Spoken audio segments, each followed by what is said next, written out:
Запишете в текстов файл имената и телефонните номера, разделени с табулация. Изберете папка Phonebook. Изберете меню Файл Import. Изберете файла с телефонните номера. Телефонните номера са вече в папка Phonebook. Използвайте Toolbar или меню Edit, за да редактирате избрания номер. Можете да добавите номер за бързо набиране.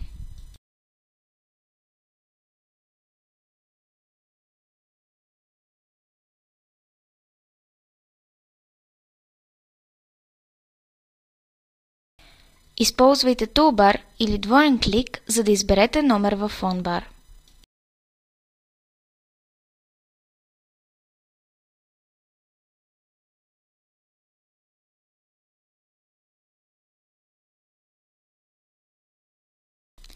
Можете да въведете номер за бързо набиране, последван от звезда.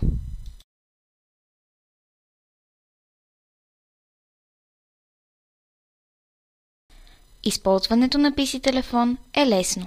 Пробвайте!